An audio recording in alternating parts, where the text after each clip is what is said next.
पढ़ने जा रहे हैं वो क्या है, खंड क है। अध्याय फर्स्ट का ही खंड क्या है, क है, जिस अध्याय का नाम क्या है, प्राकृतिक संसाधन।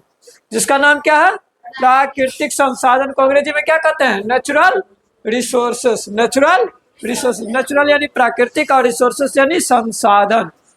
तो प्राकृतिक संसाधन के बारे में कोई भी पूछेगा तो उसको हम क्या जवाब देंगे, प्रकृति में पाए जाने वाले ऐसे जैविक एवं अजैविक घटक, घटक यानी वस्तु, जिसका उपयोग मानव अपनी आवश्यकताओं की पूर्ति के लिए, मानव अपनी आवश्यकताओं की पूर्ति के लिए करता है, उसे क्या कहेंगे, प्राकृतिक संसाधन कहेंगे। समझ गए। यानी कि जो भी वस्तु है, यानी जैविक यानी सजीव और अजैविक यानी निर्जीव, प्रकृति में जो भी संसाधन है जो सजीव और निर्जीव दोनों है, उसे हम उसका हम उपयोग करते हैं ना कहीं, उसे ही हम क्या कहते हैं, प्राकृतिक संसाधन कहते, चाहे वो सजीव हो या निर्जीव हो। जब तक प्राकृतिक संसाधन का अस्तित्व पृथ्वी पर मौजूद है तब तक ही मानव का अस्तित्व यहाँ पर संभव है। यानी कि इस प्रकृति में अगर संसाधन, प्राकृतिक संसाधन उपलब्ध नहीं रहे इस पृथ्वी पर, तो क्या मानव का जीवन संभव है कि है, नहीं है। कहने का अर्थ ये हुआ कि अगर यहाँ पर पेड़ पौधे नहीं रहेंगे, पेड़ पौधे नहीं रहेंगे, जल नहीं रहेंगे, तो क्या हम मानव जिंदा रह सकते हैं, नहीं रह सकते हैं। तो इसी को इसने भूगोल की भाषा में क्या बतलाया है, तो जब तक प्राकृतिक संसाधन का अस्तित्व पृथ्वी पर मौजूद है, यानी अस्तित्व यानी क्या, यहाँ पर उपलब्ध है, तब तक ही मानव का अस्तित्व बचा है। अपने भाषा में कैसे समझेंगे इसको, ये जो पृथ्वी है ना, इस पृथ्वी पर जो कोई भी संसाधन है जो हमें ईश्वर के, प्रकृति मतलब क्या, ईश्वर के माध्यम से हमें प्राप्त होता है, उससे अगर ये वो संसाधन हमें नहीं मिलेगा इस प्रकृति से, तो ये सभी संसाधन क्या होंगे, हम मानव का जीवन संभव नहीं है। यानी कि प्राकृतिक संसाधन के बिना हम मानव जो चाहेंगे जो ये जीवन जी ले अच्छे तरीके से, संभव नहीं है। आगे है, चूंकि सभी संसाधनों की प्राप्ति पृथ्वी से होता है, इसलिए प्राकृतिक संसाधन को क्या कहा जाता है, पृथ्वी संसाधन भी कहते हैं। तुमको परीक्षा में यदि पूछ दे जो प्राकृतिक संसाधन को पृथ्वी संसाधन क्यों कहते हैं, या पृथ्वी संसाधन को प्राकृतिक संसाधन क्यों कहते हैं, यानी कि कान कभी बायां पकड़ाएगा कभी दायां पकड़ाएगा, तुमको पकड़ने का तरीका आना चाहिए। यानी कि वो घुमा के क्वेश्चन पूछेगा, लेकिन हम भी तुमको घुमा के बता रहे हैं, इसीलिए तुमको यदि पता रहेगा तो तुमको जवाब भी घुमा के पूछे या सीधा करके पूछे क्वेश्चन, तुमको जवाब एक ही देना है, और ही देना है, समझे ना।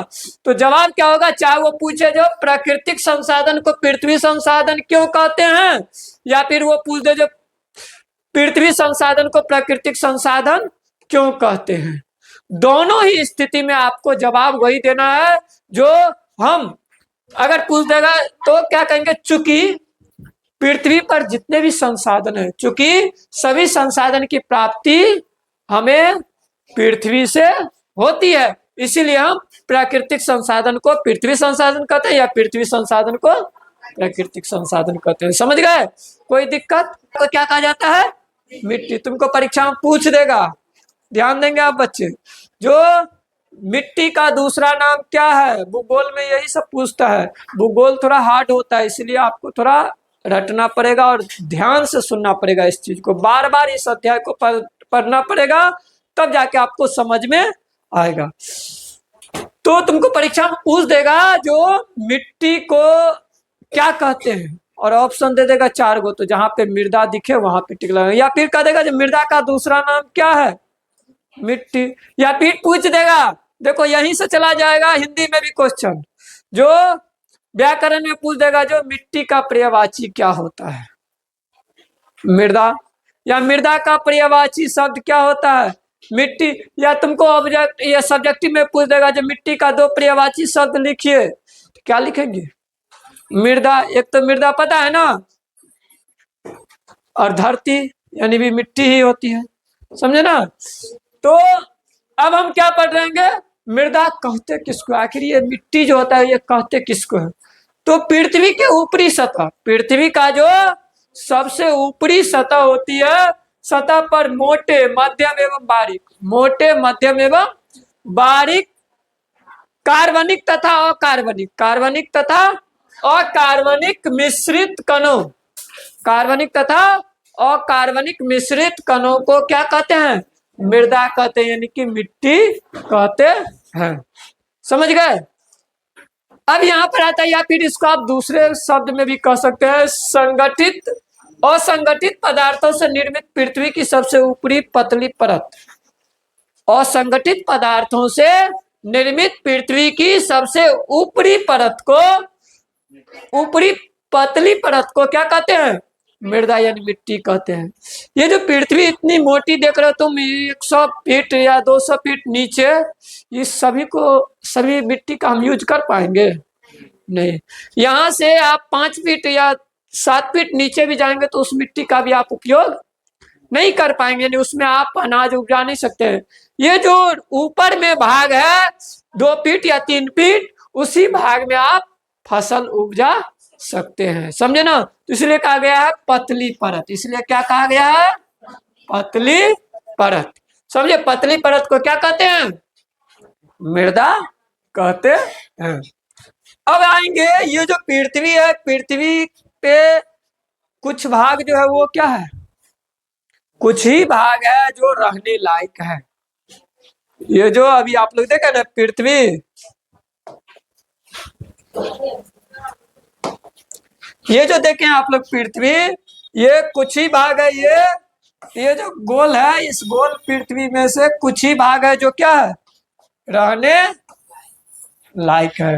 अन्यथा ज्यादातर भागों में क्या है? पानी भरा पड़ा है। समझे ना? और उसी में हम लोग सभी मानव इस पृथ्वी पर जो भी है, चाहे वो ऑस्ट्रेलिया हो या रूस हो या जापान हो या कोई भी देश हो, सभी देश उसी कुछ भागों में रहते हैं। तो कहने का अर्थ ये है, हमारा जो भी है पृथ्वी का जो भी भाग है जहाँ पे हम लोग रहते हैं, यानी स्थल वाला भाग जहाँ पे है, जमीन जिसको कहते हैं, वो जो समुद्र से अलग है, उसमें भी बटा हुआ है। सभी भाग पे फसल नहीं उपजती है, सभी जगहों पे फसल नहीं उपजती है। तो मैदानी भाग कितना है? ये जो आप देख रहे हैं, मान लो ये पृथ्वी है, तो पृथ्वी पर कुल भूमि का 43%, कुल भूमि का कितना? 43% भाग जो है वो क्या है? मैदान है। उसके बाद पर्वत यानी कि पहाड़ जिसको कहते हैं, वो पर्वत कितना है? 30% है। और 27% हमारा क्या है? पठार है। क्या है? पठार है। तो समझे, कुल भूमि का 43% क्या है? मैदान है, 30% पर्वत है, और 27% जो है वो पठार है। इसको समझने में किसी बच्चे को कोई दिक्कत तो पूछ सकते हैं।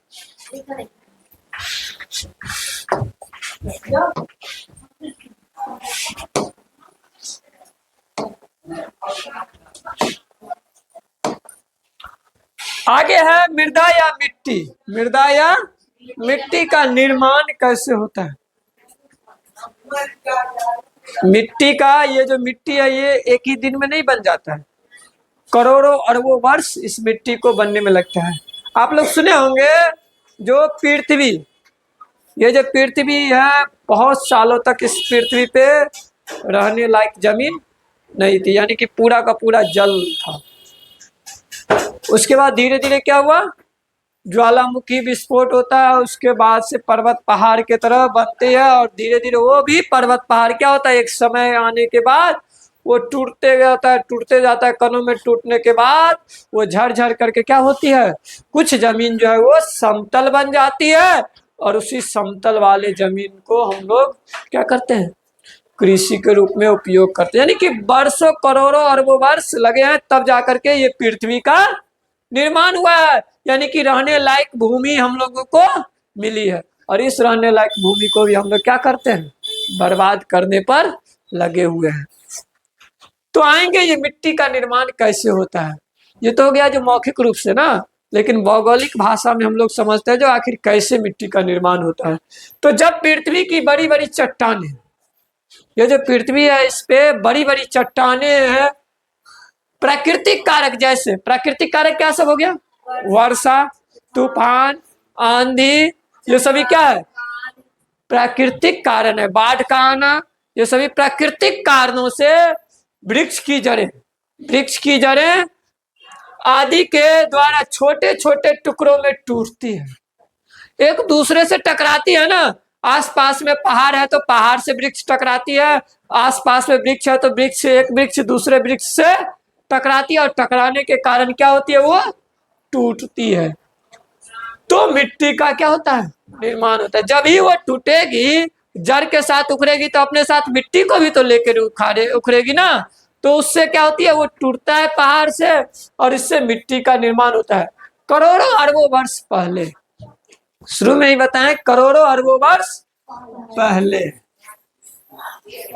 अरबों वर्ष पहले पृथ्वी की सतह कठोर और पथरीली, कठोर और पथरीली ठोस पहाड़ों के रूप में थी। किस तरह की थी, ठोस पहाड़ के रूप में, यानी कि रहने लायक जमीन ये नहीं थी। ज्वालामुखी पृथ्वी के आंतरिक भाग से, ज्वालामुखी पृथ्वी का जो सबसे अंदर का भाग है उसको क्या करता है, पिघला पिघला करके, पिघला पिघला करके, करोड़ों वर्ष में पिघला पिघला करके पृथ्वी के ऊपरी सतह पर, पिघला करके सतह पर, ऊपरी सतह पर क्या करती है, लाती है। कोई भी ज्वालामुखी क्या करती है, नीचे से जमीन को पिघला पिघला करके, पिघला पिघला करके, पिघला पिघला करके ऊपर पृथ्वी के ऊपरी सतह पर आती है, और लावा के रूप में क्या करती है, विस्फोट होती है। तुम लोग सुनते होगे न्यूज में भी, जो बहुत जगह पे ज्वालामुखी विस्फोट हुआ है और वहां से लावा निकल रही है और अनेकों घर उसमें समाहित हो रहे हैं।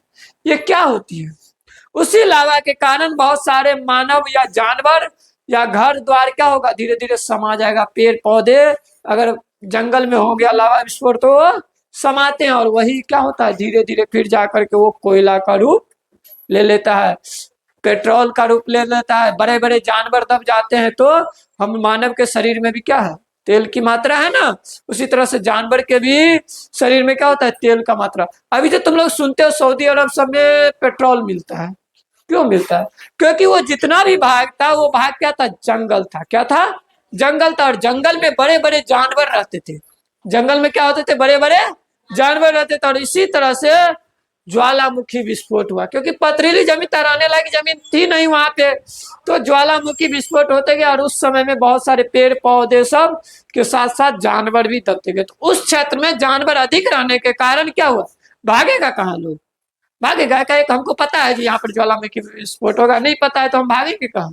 तो जो भी था जानवर सब उसमें क्या हो गया, या मनुष्य उसमें दब गया, और दबने के कारण क्या हुआ, वो करोड़ों अरबों वर्ष के बाद हमको किस रूप में आ रहा है, पेट्रोल के रूप में हम उसमें से तेल को निकालते हैं, समझे। उसी तरह से झारखंड का भाग, अपने यहाँ झारखंड में कोयला मिलता है ना, सबसे अधिक कोयला भारत में क्या मिलता है, झारखंड में। तो झारखंड का भाग क्या है, पहाड़ी क्षेत्र है, अभी भी पहाड़ी है। क्या हुआ उस टाइम में झारखंड में, जहां पे कोयला मिलता है उस भाग में भूकंप या ज्वालामुखी विस्फोट, इसी ढंग से कुछ न कुछ ऐसी घटना, प्राकृतिक घटना घटी होगी, जिस कारण से पृथ्वी के अंदर जितना भी जंगल था वो जंगल, उसमें लकड़ी सब क्या हुआ, समाहित हो गई, और लकड़ी अधिक रहने के कारण वहां पे वो अरबों करोड़ों वर्ष के बाद क्या बन गया, काला कोयला के रूप में बन गया। और उसी कोयला का हम लोग अभी क्या करते हैं, निकालते हैं ना, उपयोग करते हैं ना। तो इसी ढंग से कोयला का निर्माण होता है, पेट्रोल का भी निर्माण होता है। जैसे जैसे समय बीतता गया, चट्टाने भूकंप अथवा भूचाल से छोटे छोटे छोटे छोटे पत्थरों में टूटती रहती है। पता है ना, जो ये टूटती हमेशा ये क्या होती रहती है, टूटती रहती है। इस प्रकार बड़ी चट्टानें सूर्य, जल, वायु, हिमखंड, वृक्षों की जड़ें, भूकंप आदि के द्वारा छोटे छोटे टुकड़ों में टूट गए। यह प्रक्रिया बहुत धीमी और निरंतर चलती रहती है। ये केदारनाथ इसी ढंग से पहाड़ों से गिरा हुआ है और बीच में क्या है, मंदिर, और उसके ऊपर से भी पहाड़ है, पूरा पहाड़ी पहाड़ तुमको मिलेगा। तो क्या हुआ उस टाइम में जब बादल फटी, मान कर चलो ये है, और जब ये फटी तो क्या हुई, एकाएक बहुत ज्यादा बारिश एक ही जगह हो गई। बादल फटने का अर्थ क्या होता है समझे, मतलब कि एक ही जगह पे मूसलाधार बारिश होना क्या होता है, बादल फटना, यानी कि आदमी को संभलने का कोई मौका नहीं मिलता है। एकाएक जैसा लगता है जी कुछ नदी की तरह एकदम पानी नदी से आ रही है। ठीक उसी प्रकार से उत्तराखंड में बादल फटी थी, कहाँ पे, केदारनाथ में। केदारनाथ में जहाँ पे मंदिर है उसके ऊपर में, पर्वत पे, उसके ऊपर में पहाड़ों पे क्या हुई थी, बादल फटी थी। और बादल फटने के कारण क्या हुई थी, पानी आया और नदी पहाड़ को तोड़ते फाड़ते, इतना ज्यादा पानी का प्रेशर था कि हर एक चीज को तोड़ते फाड़ते हुए वो कहाँ आ गई, केदारनाथ मंदिर के आसपास से गुजरी। ठीक, गुजरने के दरमियान एक पत्थर आता है और जो कहाँ पे आके अटक जाता है, ये जो मंदिर का भाग है इसी मंदिर के आसपास में आकर के वो पत्थर अटक जाता है, जिस कारण से इस मंदिर का बचाव हो जाता है। और गेट के पास भी एक पत्थर आके अटक जाता है, जिस कारण से मंदिर का कोई नुकसान नहीं हो पाता है। लेकिन मंदिर के आसपास जितना भी चारों तरफ उसका बाउंड्री, जो कुछ कहो तुम, पहाड़ को तोड़ फाड़ के बनाया गया, तो सब कुछ क्या हो गया, बर्बाद हो गया। यानी मंदिर के अलावे सब कुछ बर्बाद हो गया। जनता, मिट्टी के प्रकार और वितरण, मिट्टी के प्रकार और वितरण, यानी भारत जो है, ये भारत देश में कृषि प्रधान देश है ना, और ऐसा नहीं है कि भारत में हर एक जगह एक समान ही मिट्टी है, संभव नहीं है। तुम यहाँ पर देख रहे हो जो अपने बिहार में जितना उपज होता है, क्या झारखंड के मिट्टी में उपज होती है, नहीं होती है, पथरीली जमीन है। यही मुंबई में नहीं होती, पूरा इंडस्ट्री एरिया भरा पड़ा है, यानी कि चीन भी है, और इस साइड में आतंकिस्तान पाकिस्तान है ना, कि नहीं है। अब तू कहा गया आतंकवादी क्यों घुस जाता है, सो देखो ये है ना भाग, ये सब भाग, ये समुद्री रास्ता नहीं है, यानी डायरेक्ट हमारे संपर्क में है। जैसे होता है ना, हम लोग देखते हैं ना, जो हमारे बगल में किसका जमीन है, मेरे चाचा का होगा, यानी पड़ोसी जिसको कहते हैं। उसी तरह से यहाँ पे ये क्या है, ये जो भाग तुमको दिखाई दे रहा है, ये सब भाग पाकिस्तान का भाग। और जिस कारण से एक जगह जमीन सटा रहने के कारण, बीच में समुद्र नहीं रहने के कारण, इसीलिए ये अब हम लोगों को ज्यादा परेशान कर देता है, समझे ना। कभी सुरंग बना के इस साइड से उस साइड निकल जाता है, और वहां के लोग अगर हम लोग के बिहार में आके सुरंग निकालेगा तो उसी सुरंग में घुसा के मार देंगे। लेकिन वहां पे क्या होता है, जम्मू कश्मीर में कुछ लोग इसका समर्थन कर देते हैं, जिस कारण से वो बच जाते हैं, समझे ना। तो ये पाकिस्तान का मेन कारण क्या है, आतंकिस्तान बनने का यही कारण है, समझे ना। सटा पड़ा है, इसलिए वो आसानी से घुस जाता है हमारे देश में। अब जलोढ़ मिट्टी, काली मिट्टी, लाल एवं पीली मिट्टी, लेटेराइट मिट्टी, पर्वतीय, मरुस्थलीय करके भारत में कितने प्रकार की मिट्टी पाई जाती है, 6। कौन कौन, जलोढ़ मिट्टी, काली मिट्टी एवं रेगुर मिट्टी, लाल एवं पीली मिट्टी, लेटेराइट मिट्टी, मरुस्थलीय मिट्टी, पर्वतीय मिट्टी। ठीक, मिट्टी बोलो या मृदा बोलो एक ही है।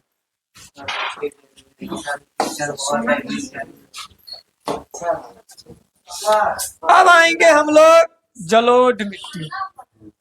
क्या है, जलोढ़ मिट्टी। तो ये देखने से ही पता चल रहा है क्या, बालू के तरह है ना, हल्का मटमैला टाइप का है। तो ये इसका कलर किस प्रकार का है, थोड़ा मैला टाइप का लग रहा है ना, और गोल्डन टाइप का भी लग रहा है, और पीले टाइप का भी लग रहा है। तो ये जलोढ़ मिट्टी है। और जलोढ़ मिट्टी कहाँ से प्राप्त होती है हम लोगों को, नदी से। कहाँ से नदी निकली है ना। ठीक, तो ये जो नदी निकलती है, तो इसके आसपास में तो गांव बसे रहते हैं ना, दोनों साइड, कि नहीं बसे रहते हैं, जिसको कस्बा बोलते हैं। उसी प्रकार से इस साइड में भी घर द्वार बसे रहते हैं, नदी के साइड ही ना है हम लोग भी, है ना। हरियट कहाँ आएगा, गुलरिया नदी के आसपास ही है ना, बगल में है ना हम लोग। उसी प्रकार से हर एक नदी के किनारे में गांव बसते हैं। अब तू कहोगे सर जी एक चीज बताइए, जहां जाते हैं वहां पे नदी देखते हैं आसपास में, क्यों? जो हर एक किसान क्या किए, खेती करना। अब खेती करेंगे तो हमको तो पानी का जरूरत पड़ेगा ना, तभी ना बोटिंग है, एक के दिन में जाता है, बीघा का बीघा पटा के आ जाते हैं। उस टाइम में बोटिंग कहाँ से, कपड़ा तो शरीर पे था ही नहीं, बोटिंग कहाँ से आएगा। तो इसीलिए आदिवासी जो थे, आदि मानव जो थे, वो कहाँ बसते थे, नदी के किनारे हमेशा वो बसते थे। और नदी के किनारे इसलिए बसते थे, जो वो नदी के किनारे में जो बांध टाइप का है ना, उसी तरह से वो बांध टाइप का बना करके और उस ऊंचाई पे घर बना करके रहते थे, और नीचे में क्या करते थे, फसल करते थे, यानी खेती करते थे। और पूरे दिन क्या करते थे, खेती फसल में लगे हुए रहते थे, खेत में अपना अनाज को उपजाते रहते थे। और जब बाढ़ आती थी तो आदि मानव सब थे ना, तो कहाँ जाएंगे वो लोग, जो जिंदा रहता था, जो बस गया, कौन देखने जाता है। हंसना नहीं, हम ही लोगों के पूर्वज है आदि मानव, है ना। तो वो क्या होता था, बाढ़ जब आती थी तो वो अपने साथ में एक जगह की मिट्टी को, ये बांध तो टूटेगा ना, जहाँ पे संकीर्ण रहता था वहां पे ओवरफ्लो यानी पानी अधिक रहने के कारण बांध को तोड़ दिया जाता। अभी ना सरकार कहते हैं जो बांध मजबूत से बना, टूटे नहीं, उसको निकलने का निकासी भी बना दो, जो जरूरत पड़ने पर पानी को बाद में छोड़ा जाए। लेकिन उस टाइम में कहा, उस टाइम में जहां टूटा है टूटले है, जहां पे बंधा है बंधा है। तो जहां पे भी टूटा फूटा मिलता था उसको क्या होता था, पानी आसानी से हर एक तरफ घुस जाती थी कि नहीं घुसती थी। उसी तरीका से ये क्या होती थी, एक जगह का पानी यहाँ आती थी और यहाँ के मिट्टी को उठा करके ये यहाँ दे जाती थी, और यहाँ के मिट्टी को यहाँ, फिर यहाँ के मिट्टी को यहाँ, यानी कि मिट्टी का आदान प्रदान होता था। तो यहाँ की भूमि अगर उपजाऊ थी तो वो क्या हो जाती थी, कम उपजाऊ हो जाती थी, लेकिन दूसरे जगह जहां पे जाती थी वहां पे अधिक उपजता था। फिर वो मिट्टी जहां जाती थी वो अधिक उपजाऊ होती थी, यानी कि जलोढ़ मिट्टी जो है वो सबसे अधिक उपजाऊ मिट्टी मानी जाती है फसल के दृष्टिकोण से। जहां पे भी, जिस राज्य में भी जलोढ़ मिट्टी की संख्या अधिक है, यानी भाग अधिक है, यानी कि जिस क्षेत्र में जलोढ़ मिट्टी अधिक पाई जाती है उस क्षेत्र में फसल अधिक उपजते हैं। समझ गए। मिट्टी भारत में विस्तृत रूप से फैली है, यानी कि अपना जो भारत है, इस भारत देश में जलोढ़ मिट्टी जो है वो विस्तृत रूप से फैली हुई है। सर्वाधिक महत्वपूर्ण मिट्टी है, शुरू में ही बोल दिए, जो जलोढ़ मिट्टी जो है वो सबसे अधिक महत्वपूर्ण मिट्टी है। क्यों? क्योंकि इसमें फसल अत्यधिक मात्रा में उपजती है।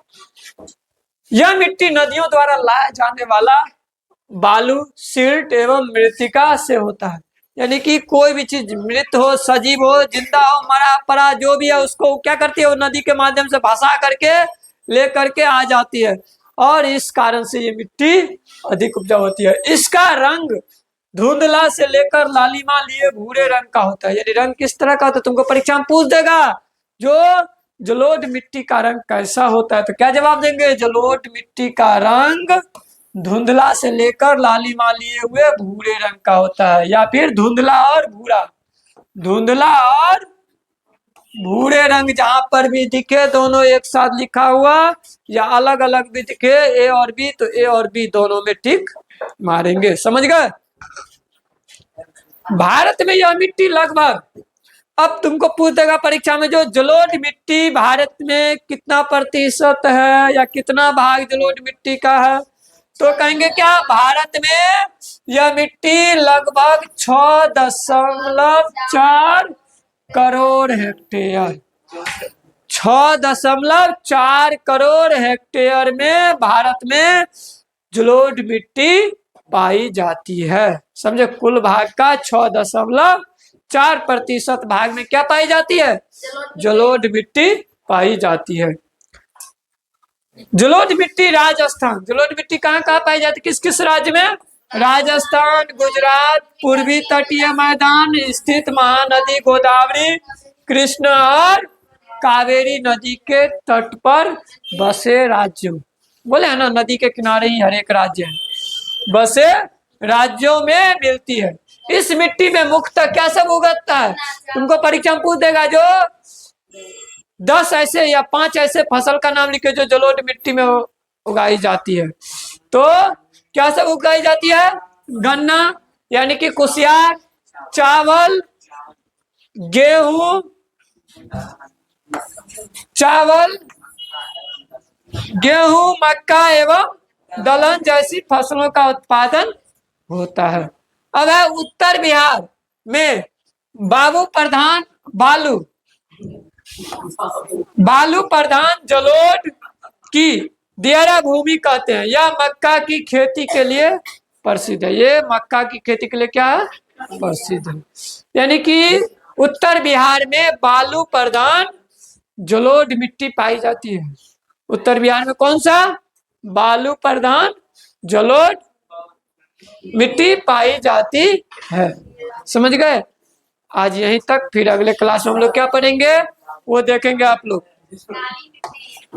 अगले क्लास में हम लोग पढ़ेंगे जो काली मिट्टी पढ़ेंगे। फिर उसके बाद क्या पढ़ेंगे? प्राकृतिक संसाधन में लाल एवं पीली मिट्टी। यानी अगले क्लास में अगर आप बच्चे को पढ़ाई अच्छा लगा हो तो सेकंड पार्ट के लिए आप लगातार जुड़े रहे हमसे, तभी आपको सेकंड क्लास मिल पाएगा। बहुत बहुत धन्यवाद।